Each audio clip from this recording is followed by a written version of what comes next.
and welcome to 3Q, where I interview industry professionals for just 15 minutes by asking three powerful questions. I'm your host, Rachel Vogel, and joining me for tonight's episode is Jesse Coolbroth, General Manager and Senior Vice President of Marketing for Cartel Music Group. With over 20 years of experience working with major record companies, as well as the biggest digital, tech, and management partners around the world, Jesse's expertise centers on the best in-class artist marketing and digital strategy. He's held executive positions in Los Angeles, Sydney, and London across multiple departments, and has spearheaded some of the biggest global success stories for artists like Dua Lipa, Zach Bryan, BB Rexa, Charlie Puth, and plenty of others. His trajectory has culminated 17 years in the major label system, which eventually led him to launch his own artist agency, Concave Creative, where he consults, manages, and markets for a multitude of artists, tech companies, and labels. And as of early 2024, he serves as the General Manager and SVP of Marketing of North America for Cartel, supporting artists across all areas of the business. So Jesse, great to have you on the podcast tonight. How's it going? Yeah, very well.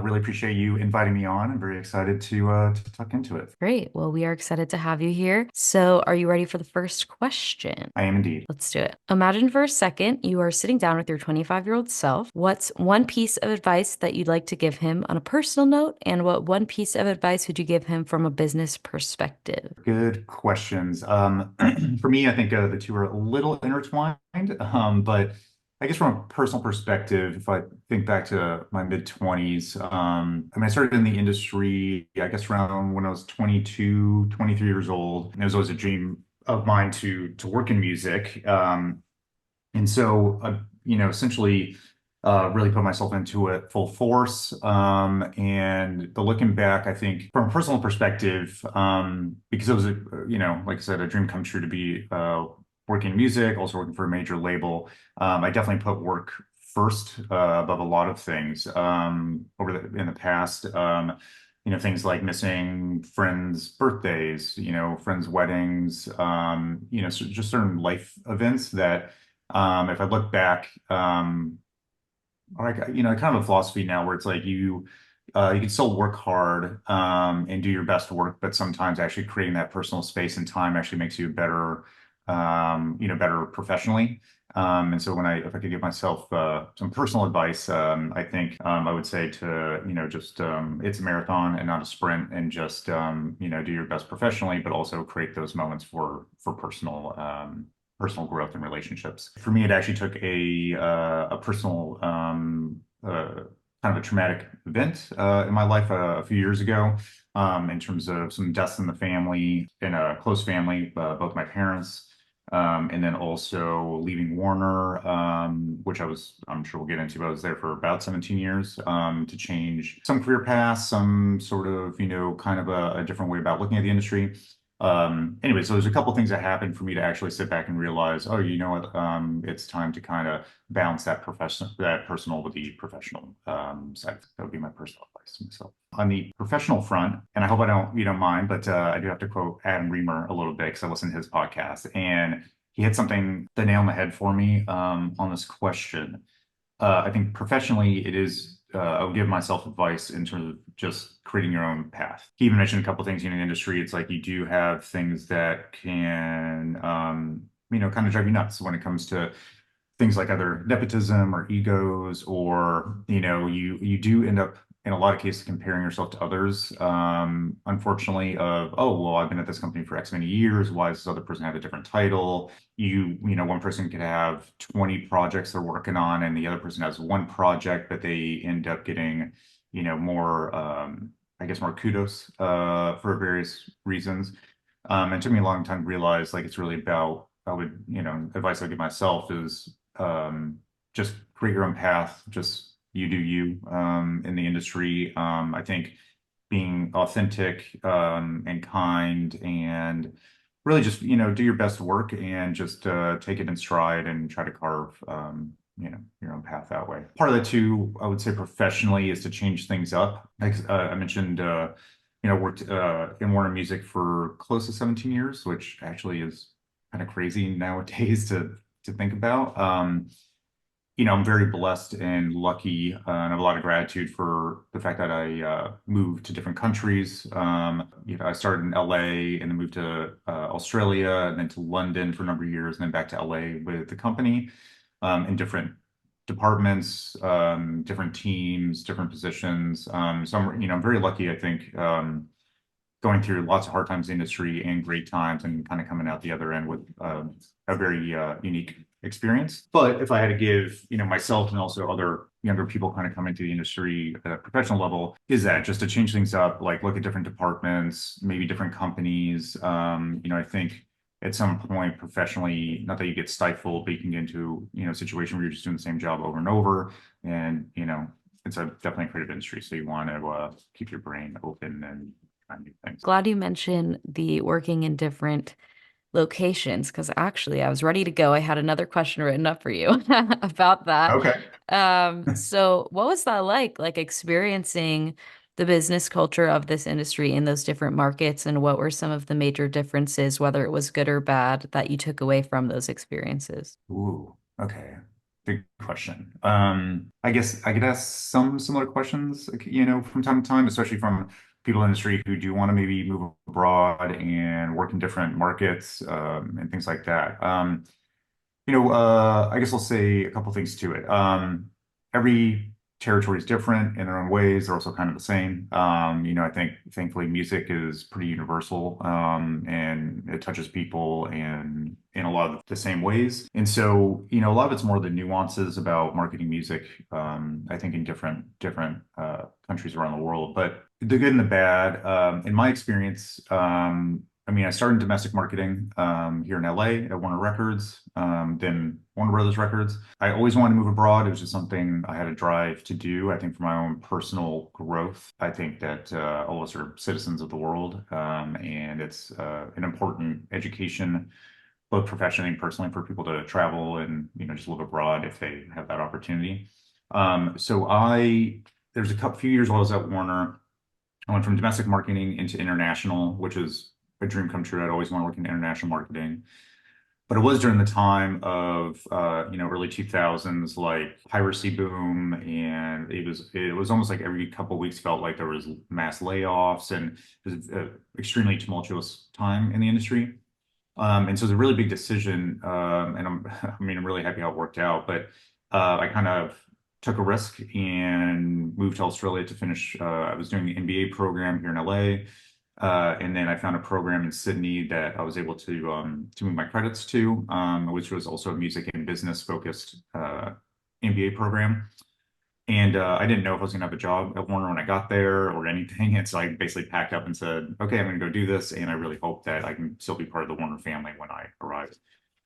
So I got to Sydney, and within that first week, Warner brought me back, which is very serendipitous. But it was really interesting. Like when you travel to different markets, you can tell like how the local economy is doing compared to other countries. And so at the time, there was so much, I guess, negative things happening in the industry in the States. But in Sydney, at least at that time, like the economy is doing really well. The music market was still not as hit by piracy and it's still a much more like physical and commercially focused market. And so it actually benefited me where I came in with my experience of working at a major label in the States and then applied some of that knowledge there around social marketing. It was not to age myself, kind of early days, MySpace, album premieres, Facebook, things like that, but also tying it in with like Amazon and kind of the burgeoning stages of iTunes. So it actually really benefited me to take my experience and translate it there. Australia and then actually the UK as well, are both they're just very different markets. Like you look at the States and you have, whatever, 240 DMAs, you have a completely different radio landscape between different formats, different markets that you have to approach it with. You have to approach them. Where in Australia and the UK, like in the UK, especially if you get added on Radio One, you have kind of a 6 week window, and you also have a national presence. So it's just a very different way of marketing music and the timelines that you need to work with. When I finished in Australia, I came back to LA for just a little bit, and then moved to London to head up our global marketing team.